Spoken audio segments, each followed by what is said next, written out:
Hi, everyone. Welcome back to Fidelis. This is Cassie and Lauren. Happy Easter. We're coming up on Divine Mercy Sunday, but we're not even finished with the Easter octave yet. So every day of the Easter octave is actually like Easter. So it's like Easter extends for 8 days.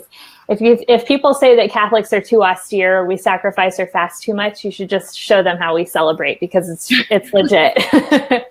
So I kind of like my diet, whatever diet I was trying to follow. It's always like something new. Went by the wayside, and I was like, I'm just going to do the octave, enjoy it, and then like try to start again after the octave's over. It doesn't feel right to diet during the octave. Happy Easter, Cassie. How are you doing? We're doing pretty good. Pretty good. How was your Easter? How is It your was good. Yeah, it's great. The Easter Sunday was pretty quiet, so we went to Mass at 7 a.m. We wanted to kind of like beat the crowds and not be at the super crowded Mass. And we're not brave like you. We cannot go to the vigil Mass with our kids. Like they would have meltdowns the whole time. But the 7 a.m. Mass was really good. And then we came home and my mom came over and we made breakfast and had like a little Easter egg hunt in the backyard with our 3 kids. And it was super low key, which I love. It was really fun. What about you? I only took one kid to the Easter Vigil. I didn't Okay. take all of them because Yeah. that would have been literal madness. So I took only one, and because he begged me to, I wasn't going to initially, but yeah, he really wanted to go. So, Aw. and of course he fell asleep, but that's okay. Yeah. And then Easter Sunday, my husband went to another Mass, and then we went to a friend's house and had a little like Easter potluck and a little low key Easter egg hunt in the backyard too. And then that was pretty much it. And then we made lamb for dinner. Nice. That's okay. I make lamb. Oh my gosh. Yeah, I have never attempted to make lamb. I'm a good cook, but I'm not good with meat. Like I'm not very adventurous. So I typically just make like chicken, or fish or something. But I really want to make it because it's so good. It's actually really easy. I just Really? pan-seared it this one time because I had like Okay. lamb chops and I just kind of rubbed some spices and pan-seared it and I was done. Wow. Okay, that's easier than I thought. I thought there was some like intricate cooking method you had to do with lamb. Well, it's still Easter, like we said. So really quickly, I'll mention like this coming Sunday is Divine Mercy Sunday. It's a really big deal. It just became a thing in the last century when Saint Faustina had visions or locutions or both from Jesus. They're recorded in her diary, Divine Mercy in My Soul, I think it's called. I read it as a teenager. It's been a long time. One thing we always mention is that with personal revelation, you can take it or leave it. It's not required by the church, but Divine Mercy Sunday is an official thing in the church where we celebrate God's mercy. And so it's the Sunday after Easter every year. And within the octave of Divine Mercy Sunday, so we have the octave of Easter and that goes right into the octave of Divine Mercy Sunday. If you go to confession and pray for the Pope's intentions and attend Mass, you can receive certain special indulgences for the solemnity or feast of Divine Mercy Sunday. So I recommend just Googling that if you are interested in learning more. It's a beautiful feast day that is timed to kind of coincide with Easter. And then Easter season will keep going until Pentecost, which is like 50 days or something after Easter. So we're just going to keep on celebrating in the Catholic Church for quite a while. So that's what's going on liturgically. If anyone has traditions that you do with your kids to celebrate Easter season after Easter Sunday is over, we'd love to hear them because I know Cassie and I were both interested in kind of learning more about that, what other people do to celebrate with their kids and their families. But our topic today that we wanted to talk about was the accessibility of the sacraments. So Cassie and I in our personal lives have both experienced it sometimes being difficult to access the sacraments, especially confession on a regular basis and infant baptism for our kids. And I know in my case, I actually also had a hard time accessing the sacrament of confirmation as a teenager. And so we wanted to talk about maybe why that is, what we can do to help make sacraments more accessible. And also, we will talk about a conversation that we were actually fortunate enough to have with a few priests yesterday on Twitter who chimed in. We asked them some of these questions, and they gave us some really good insights. So we'll share some of the things that they said and the suggestions that they gave. So Cassie, why don't we start with you? I know just recently, just this past week, you had a hard time accessing or finding confession leading up to Easter. Is that right? Yes. Now, partly this is my fault because I will say I left it to the last minute, which I know is bad. But as anyone watching this, I'm sure can understand, it can be hard to go to confession when your only option is 1 hour on a Saturday afternoon. Mm-hmm. So, I mean, I have 5 kids. I have a husband who's a full-time student. I work from home. So that 1 hour window is not very easy to make it to. Mm-hmm. But I just did not get a chance to go leading up to Holy Week. And I know there is the option of making an appointment, but I really like using the screen. I like the anonymity. Yeah, same. I don't want to go. I mean, I guess I don't know. I just don't like the idea of calling me like, hey, it's Cassie. Right. I want to come in and do my confession. Right. It makes me very uncomfortable. So anyways, Holy Saturday, I wanted to be able to get to confession, and there were no confessions at my parish, which I was very disappointed. I was disappointed myself, that I had left it that late. But I was also disappointed because if there's any time that confession should be offered, that it's most important, it's Holy Week, Right. And especially on Holy Saturday. And I wasn't able to go because it wasn't offered. And it wasn't just my parish. It's not just my parish. It's all of, well, I don't want to say all, many of the parishes in my diocese. It's a diocesan-wide problem where there are not very many parishes that offer confession beyond that 1 hour window on Saturday afternoons. And it's frustrating because there have been multiple times where I will find myself with a free afternoon, even on a Saturday. And I'll sit there and I'll go on the diocese website and look for confession times available, and there will be nothing. Or I'll have to drive 45 minutes out of my way in order to find somewhere that does have confession. And I've done that. I've been willing to do that. Right. But it's just frustrating because, the other day when we were thinking about topics to do for our talk today, that was what came to mind, is that it shouldn't be so hard. Right. It shouldn't be so hard to get to confession. Yeah, one of my favorite saints is Saint John Vianney, who is famous for sitting in the confessional 18 hours a day, most days. And he had lines not because he lived in a particularly devout town, actually quite the opposite.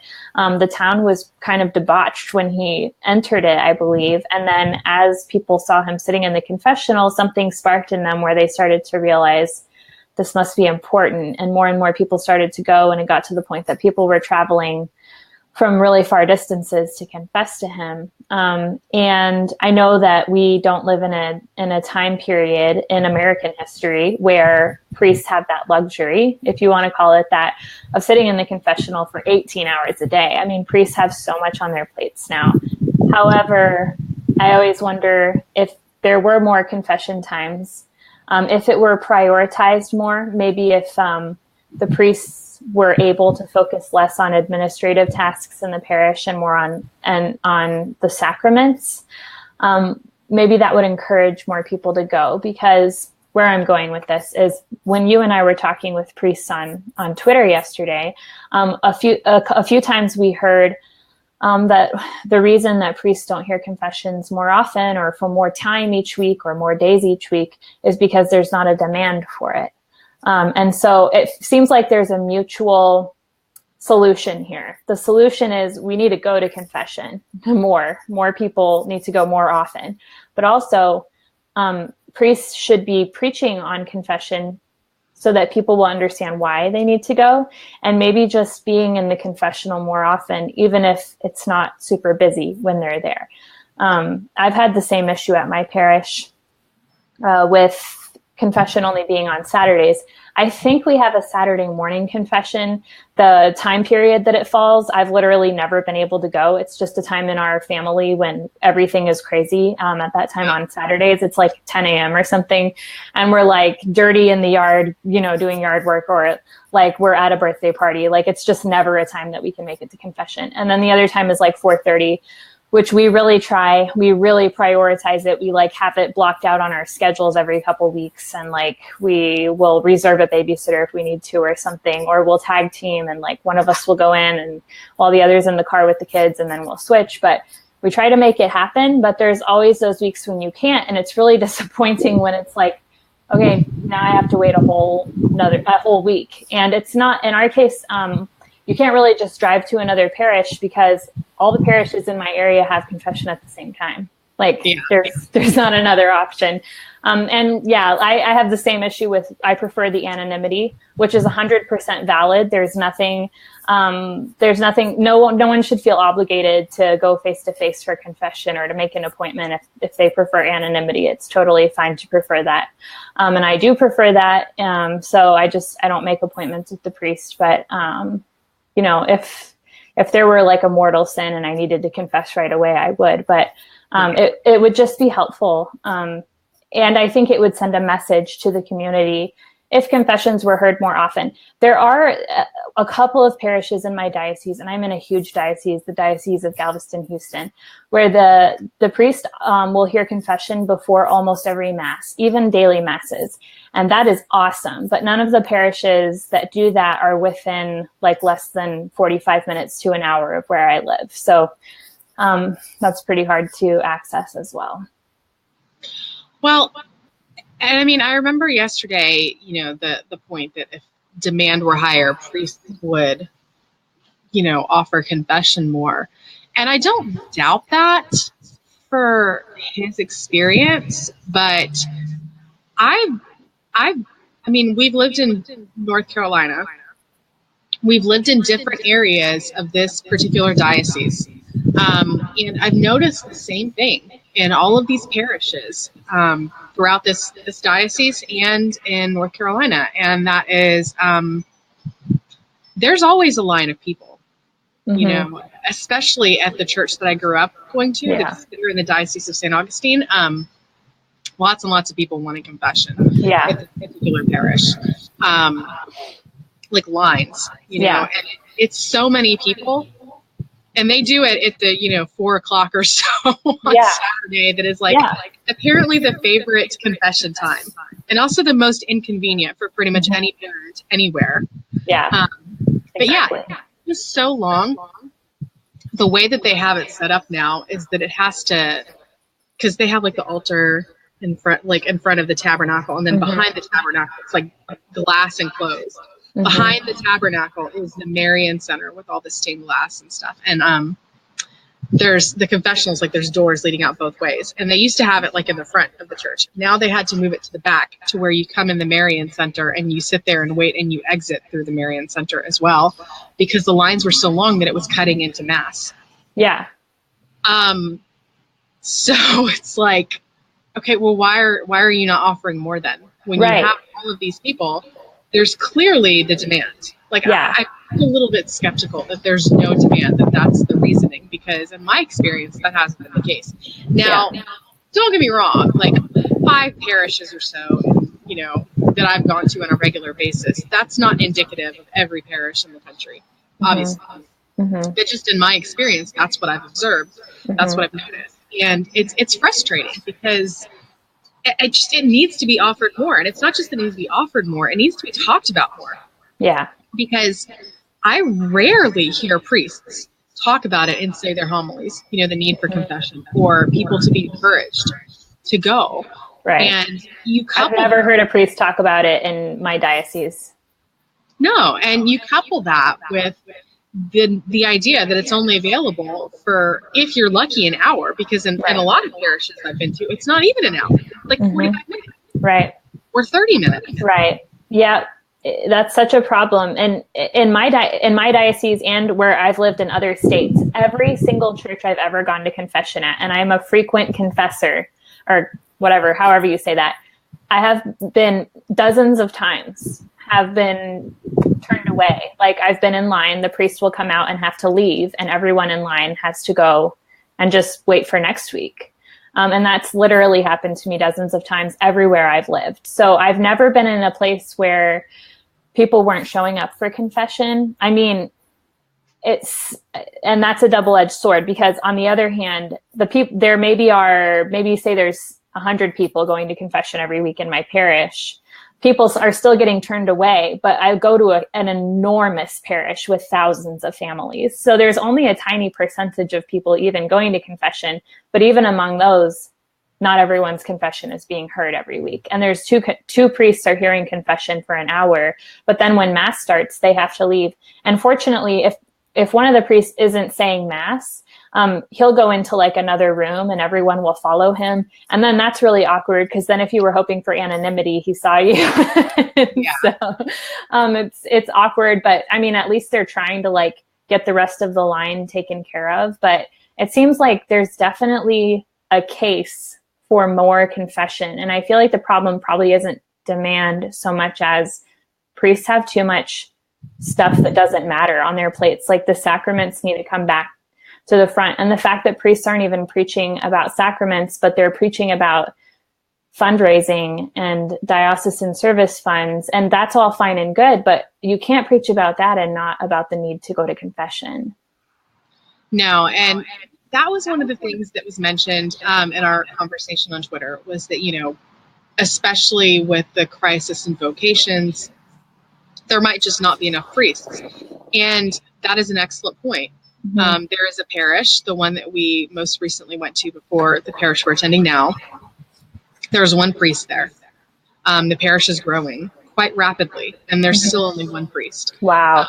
They just had to build an entire new church building because it grew so much. And now it went from, I mean, we're literally talking from 50 families to like a couple thousand. Oh, it's wow. very rapidly growing. One priest, he is almost 80. I mean, he's still great. I mean, like doing great for his age. I mean, he's almost 80. He's almost 80 years old. Mm-hmm. I had lots of concerns about his health. I still do, because he was spread so thin. Like on average, he was only getting 4 to 5 hours of sleep a night, and was just, you know, the only person to do Mass and the only person to do the sacraments. And he was, you know, the only person to visit the homebound, and like he would do all of these things that a priest is expected to do. In a situation like that, I understand it. Mm-hmm. Because he doesn't have a whole lot of help. And that was very frustrating when we were attending this parish. But other parishes, like the one that I mentioned that's very large, they have multiple priests. Mm-hmm. Multiple priests. Mm-hmm. The parish I'm attending now has multiple priests. And in that kind of scenario, you know, especially when you've got multiple priests and 4 to 5 deacons, right? I'm much less inclined to be sympathetic, right? Because then you don't have as much of an excuse. Mm-hmm. Yes, all of these things need to get taken care of. All of the administrative snafus and, you know, fundraising and dealing with, you know, the parish office politics and, you know, overseeing decorating the church, like all of that has to be taken care of. But it's not as important as the sacraments. Right. It's just not as important. And other people can handle those things. Mm-hmm. That was something that I think someone had even said in another thread that when we were discussing this topic, basically, you know, priests need to step back and let us do more. Mm-hmm. We can help you, especially deacons. Mm-hmm. You know, a deacon can baptize someone, you know, or do baptismal, you know, practice before RCIA, before the Easter Vigil, or they can, you know, help oversee the decorating of the church before the vigil. And, mm-hmm. you know, people in the parish office can help handle all of these other things. You are the only one that can sit in the box and hear confession. Yeah. Priests are the only ones that can do this. So mm-hmm. you need to be doing it. Yeah, exactly. And one really good suggestion that we got from a Carmelite friar who is a priest on Twitter, we were talking to him about this, and he said, these are good questions. He said, this is a serious conversation that needs to happen. And he gave a really good suggestion. And, you know, everyone's parish is different. Like Cassie was saying, like some people have one really elderly priest that's doing everything. Others have an abundance of priests, and the priorities are out of order. So because everyone's situation is different at their parish, Father Nick's suggestion was to have your priest give a talk on what he does during the day. Have the priest come in and explain to people what his daily schedule is like, what kind of responsibilities he has. And I think that's a really great place to start a conversation for if you as a parishioner feel like you're not getting what you need in terms of sacrament access. Have that talk and then have a conversation about how the lay people can be more helpful to free up his time, or how you can work together to at least make him aware that if you feel that you're not being able to access the sacraments enough, maybe the priest doesn't even know. So I feel like having that conversation and not just jumping to conclusions about what our priests are doing on a daily basis is important. And I thought that was a good tip. I went we're to not trying to like, say that priests are like, we're not trying to disparage. No, yeah. We're trying to have a constructive conversation. And we made that clear when we were talking to them on Twitter yesterday. We're like, we're not here to just bash you. We're really trying to understand what's going on. And some of the responses, we were like, okay, yeah, that makes sense. And others, we were like, it seems like there might be a miscommunication between the laity and the priests that might be going on. So just having those conversations is important. When I was a teenager, I was homeschooled. And I took a lot of classes outside my house, and like I was in martial arts and like very well socialized and educated and everything. But I went to a Jesuit parish, which was kind of a disaster. Like I'm not even going to try to hide it. I grew up in a Jesuit parish where a priest told people not to pray the rosary because we shouldn't be talking to Mary. And like, it was bad. Oh my gosh. Yeah. Pro-life events were not encouraged. My parents were told they needed to get on birth control after having 3 kids by a priest. Like it was bad. And at that parish, I was ready for confirmation at the age of 13. And my diocese, typically confirmation doesn't happen for some reason until you're like a senior in high school, at least at that time. I don't know if it's changed since then. My kids are little, so I haven't had to think about this. But I wanted to get confirmed, and I was a really devout teenager, and I was like ready for the sacrament. I had studied, I had memorized everything you needed to memorize, and I went to the priest for whom I knew, the pastor. There were a number of Jesuit priests there, but I went and talked to the pastor in a one-on-one meeting. And I was like, here's my confirmation book, quiz me on anything. I know the whole thing. I'm ready to be confirmed. This is why I really want to be confirmed, et cetera, et cetera. And he quizzed me, and I knew everything that he asked me. And then he said, you're ready. Like you know everything in the book. You're ready to be confirmed. But I still want you to go and take confirmation classes because I want you to socialize. And I was like, that's not really a reason to tell a teenager they can't get confirmed. And he was going on some like stereotype of homeschoolers that they don't socialize, which was completely inaccurate in my case. So yeah, I think he is a bit of an exception to the rule, but I only share that to say that there are times when there is a miscommunication or a disconnect between what the faithful need and what the priest is offering. And I think sometimes we need to have that communication to at least try to bridge the gap and be like, we go to confession and we get turned away because mass starts, or whatever it is that we need. Like, just make sure your priest knows. And if you're facing like serious opposition like I did with confirmation, you either like need to go to your bishop or you need to go to another church. I ended up in that situation having to go to another parish to get confirmed. This little old nun that ran a confirmation class like slipped me in with her group on the Sunday that they were doing confirmations and didn't tell anybody because she was like, yeah, you're ready, you need to get confirmed. So that's how it worked out for me, but it shouldn't be like that.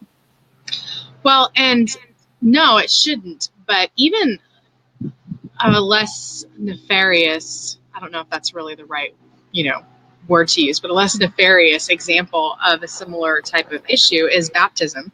Mm-hmm. And I'm pretty sure that anyone who's a parent has had to go through this, especially if you're a parent of multiple children. So as I've mentioned many times on, this platform, I have 5 kids. Mm-hmm. My youngest is 8 months old, and she just got baptized not even 2 months ago. Mm-hmm. And a large part of the reason is because of the stupid baptism class that you are required to take. It's not even helpful. No. Oh, don't even get me started. But okay, so I get it for the first child. You know, like, I mean, I think it's a little bit irritating, but I can understand why they want to do it. They want to make sure that you're understanding what comes with baptism, the responsibility that it places on you as parents. Like, I get that. You know, your first kid makes sense, you know, because before you have children, if you're already baptized, especially if you've been raised in the faith for a decent amount of time, how often are you really thinking about baptism? You know, I get it after the first kid. But then I had to do it again for my second kid. And then I had to do it again for my third. I got lucky in that the deacon that baptized my fourth knew who I was and did not make me do it. But that came back to bite me because when it came to baptize my fifth, they refused to let me do it until we took the stupid class. Now, anyone who has multiple kids, how easy is it for you to find time to go to a 2-hour long class in which you can't bring your children? You can't bring your kids, and they don't have babysitting. Ours didn't. No, there's no babysitting. You can't bring your kids. It's only available on weekends because, of course, it is. And, you know, it's like this pointless little class, and you're sitting there going, they're saying in my case, they told me you have to have taken it within 2 years. And I'm sitting there going, why? Because I forgot what baptism was within 2 years?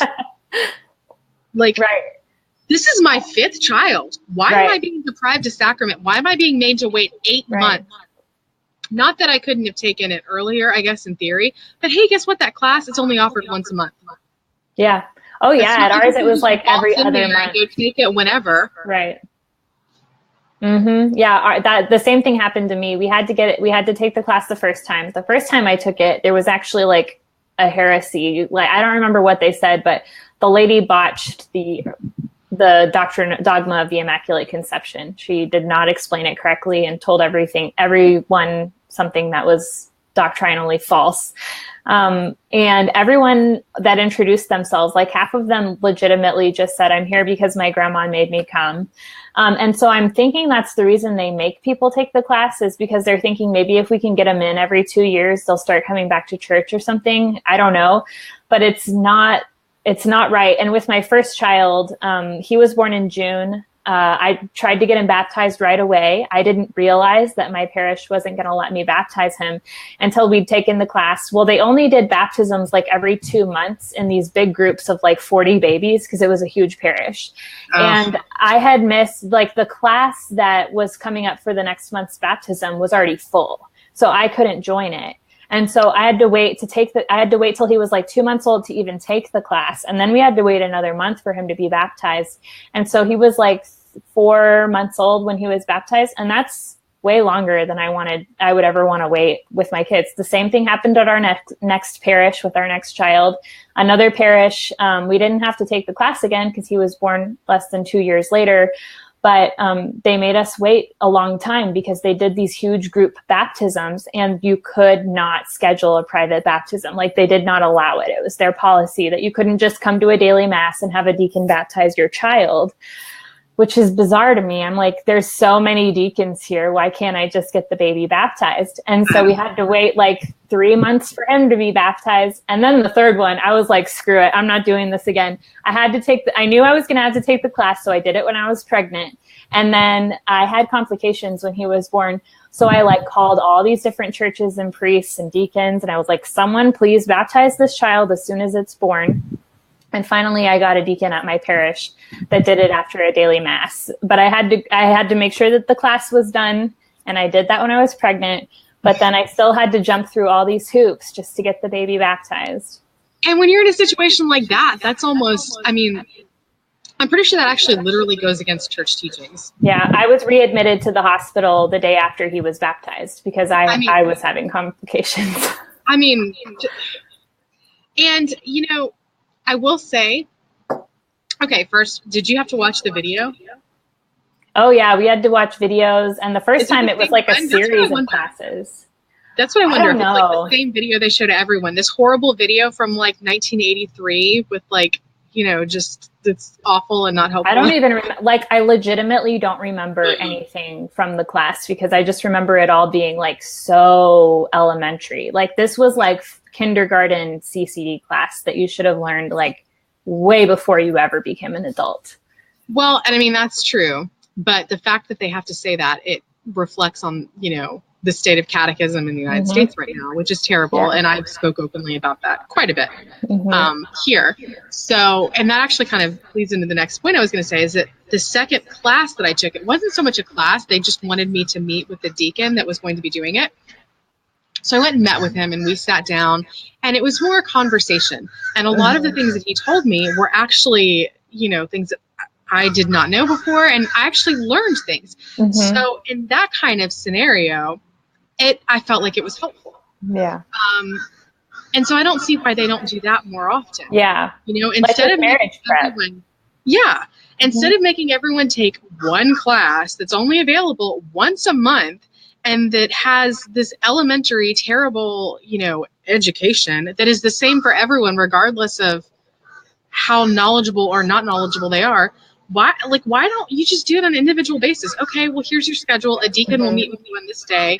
And he can then kind of talk to people and suss them out and figure out, okay, well, here's where they are and here's where I can, talk with them. Yeah. Like, that just make more sense. Yeah. If you have to make people take a class, which I am still opposed to if you've already done it at least once. Well, yeah, and I agree. And if your objective is to get people to come back to church, which I assume that's why they're making people take the classes, then your one-on-one with the deacon is going to be way more effective in creating that relationship and getting to know that person on an individual level to bring them back into the church than making them do an inconvenient class that has no childcare. I feel like that's just going to push people away.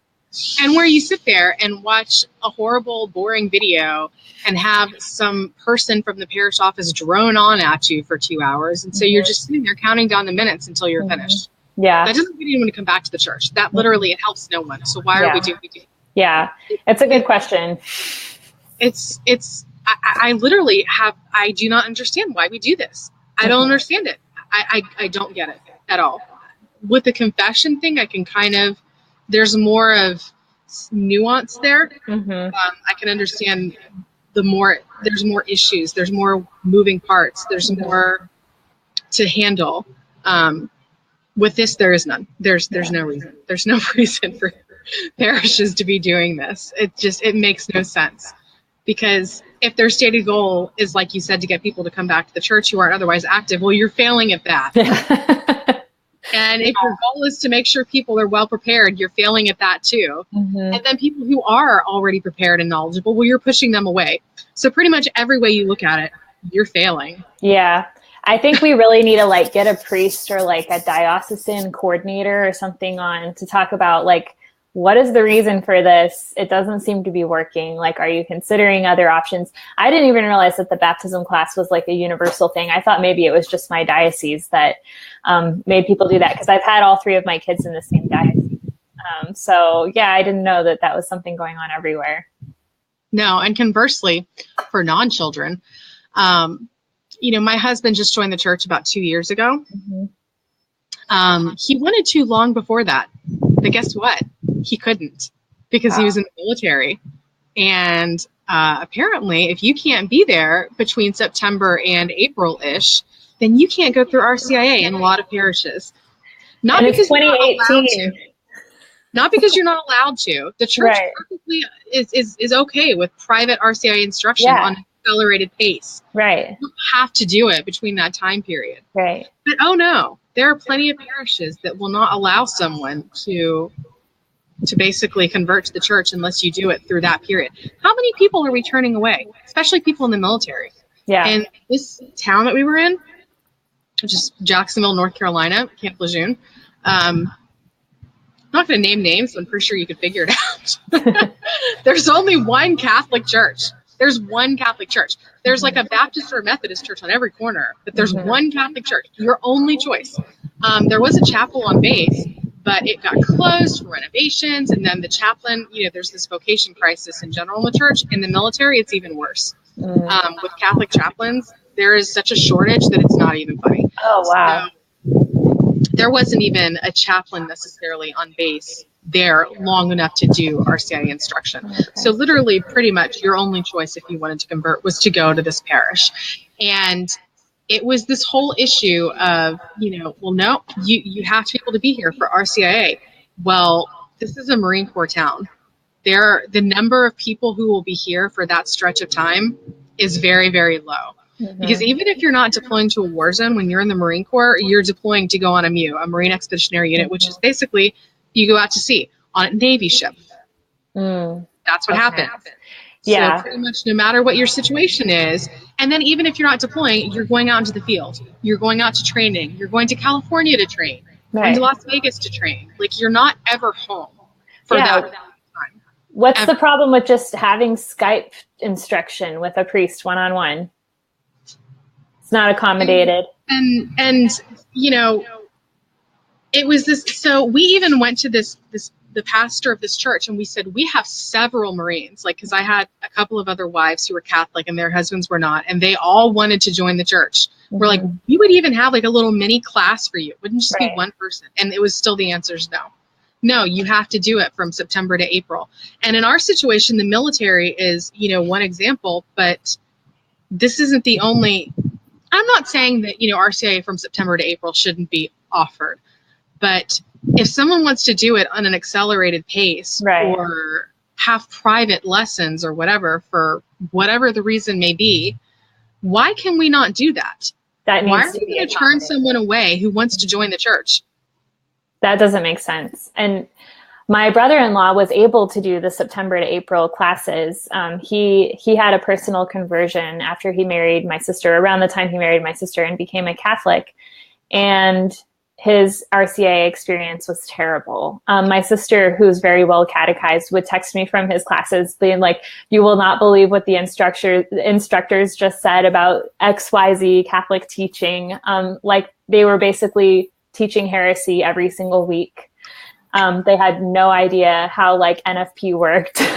They taught them so many things that were incorrect. And the priest that ended up confirming him was a priest who has a mass to celebrate the Reformation every year. Like, it's just crazy. So, and I don't know if it's just my diocese that tends to be like more crazy. And we have a great cardinal. Like, in the last 10 years or so, we've had a really great cardinal, but there are still so many things that need to be addressed. And I think we just have to be willing to, like you and I said, we're not disparaging them for the sake of venting or being angry.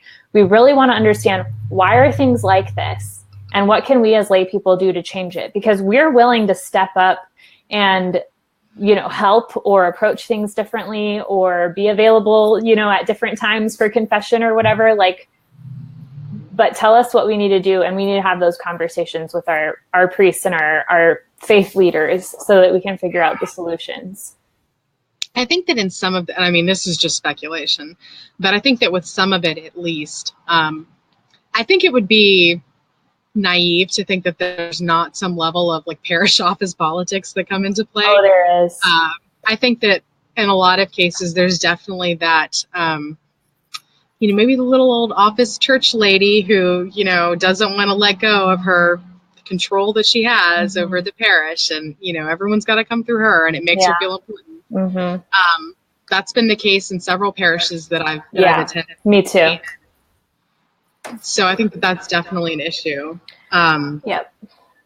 But that presents another problem for the priest, because like in one of the parishes where we had these members of the parish who'd been there for so long, and they had been the ones in charge of everything for so long, when a new priest came in and is trying to change things, it was incredibly difficult, and he got a lot of blowback, and it puts him in this situation where, how can I do this without alienating the old people while also changing things for the better and accepting new people? It's like he has to walk this very fine line.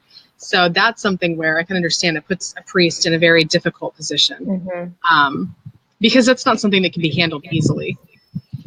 Yeah, but it does need to be addressed. So we got to have these conversations and not be afraid to speak up when things aren't right. Another thing that I had done and this is something that's along the lines of where I think that we can help as lay people. I went to a seminar, I think like last year, maybe the year before, but it was within the past couple of years here in the Diocese of St. Augustine that I'm attending now. And it was basically it was about stewardship and how you can get more people in your parish involved. And one of the points that they were making is that within your average American parish, there are 9% who are active, 9% of your parishioners. And by active, they don't mean come to church. You know, like this is among the people that come to Mass every Sunday. About 9% of those people that come to Mass every Sunday will be active in the parish, will be joining ministries, will be volunteering to help out, will be coming to help in the office, will be setting up events, will help with fundraising, will help with decorating, 9%. And those 9% are the ones that do everything. So the whole point of the seminar was how can you reach out to the other 91% and get them to come in and be more active. And the point in bringing that up is that's something that I think would be incredibly helpful. Is if more people were involved and active in their parish, then that would potentially take some of the burden and the weight of the shoulders of our priests, freeing them up more to, attend sacraments. That's a good point. That's a really good point. Usually there's like a ministry fair every year at parishes where you can figure out where you're needed, but it's probably good. It's probably good to talk to your priest too, or your administrators, and say like, where is the need? Not just what do I want to do, but where's the need for lay assistance in the church? Right. Yeah, and that's, since you mentioned ministry fair, that would be another thing that I think that, and I'm just kind of brainstorming a little bit, but that would be something that even perhaps priests and the parish offices could do better of, because a ministry fair once or twice a year is not enough to get people involved. We're relatively new to the parish that we're attending now, and I found it incredibly difficult to get involved. So we need to make it easy for people who want to be involved to get involved. Yeah. We can't wait, basically, we have a ministry fair twice a year, and here's a ministry booklet. Right. Like if someone emails you saying, hey, I want to be a part of this committee, you need to make sure that they're being responded to. Or if they call the office saying, I want to have this or this, happen, how can I get involved? We need to be open to them. We need to be welcoming. And if we're only giving them the opportunity through like a little ministry booklet, or, go look on the website, and by the way, there's a ministry fair in 6 months. That's not good enough. You're not going to get people involved by doing that. No, and my experience, you don't even necessarily hear back from people in a parish when you contact them about getting involved. I've tried to get involved in the pro-life group at my church, and I actually got resistance. And so I had to start I started my own group of local women, not even part of my church. I contacted them, and they were basically like, these are the 2 things we do every year, and no, we're not going to do anything else. So I basically felt like they had told me to go away. And so I started my own thing that wasn't part of the church. But that's sad. Like if someone is saying, I'm here, I'm ready, I'm willing, like use me, you should be responding and putting them to work. Yeah. Oh, absolutely. And that's another one of those things where I feel like this is not so much on priests, but is like the, like the stereotypical, parish office lady, which is not even always a woman, but, that's just like the stereotypical, little old lady in the parish office that runs everything, Yeah. But, that's more on us that, if you're already involved, then how can you be working to reach out to others and get them to be more involved? And if you're not, well, we have to take it upon ourselves to do more. And I think that it may be a good idea to not wait for your parish priest to ask for help. This is one of the things that I mentioned in our conversation on Twitter, that, I'm not someone that asks for help a lot. I tend to feel like, okay, if something needs to get done, I have to do it all. I have to do it all because it needs to be done right. And so I have to do it. And don't help me. And so I'm certainly not trying to put anyone down for this. This is like a very human problem. Yeah. But priests may not be willing to ask for help. They should, Yeah, that's but true. they may not. They may not ask for help. So it might be a good idea to take it upon ourselves to contact our parish priest and say, hey, what can we do to help you? What can we do to lighten your workload?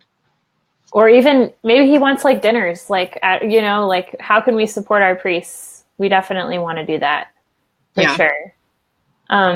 They do have too much on their plates. No one's arguing that. I think the question is like, how can we help them get all that stuff that's on their plate into a priority that is mutually beneficial? So more confession, more access to the sacraments, and what can we do to make that feasible for you?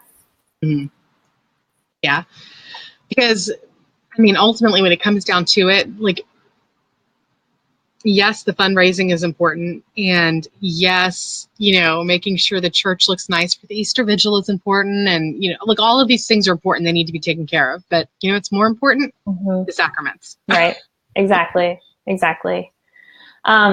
If anyone who's watching has had these conversations with your priests, like we'd love to know how it went. I think both of us are kind of brainstorming on how we can talk to our own priests and get more confession times or something in our churches.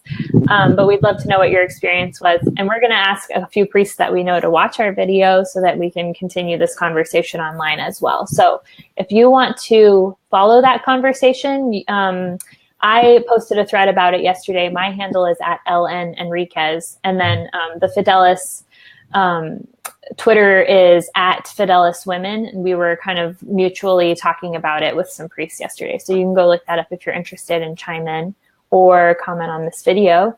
And we'd love it if you share our video and follow us on Twitter. Cassie, anything else you want to add for today? I don't think so. Just we're definitely like try to follow along on Twitter, you know, if you can, because we're going to post about this and hopefully get some more feedback. So make sure you're following us on Twitter to see if we can get some more information, because this is something that's a pretty widespread problem. And I really would like to see that change. Yeah, me too. And if you have anything that's on your mind that you'd like us to talk about or to bring some priests into the conversation about something that's on your mind, please always feel free to like message us or comment and let us know, because we would love to know what topics are on your mind as well. All right. So from Cassie and I, we will see you next week. Have a great Easter and a good Divine Mercy Sunday. Bye, everybody.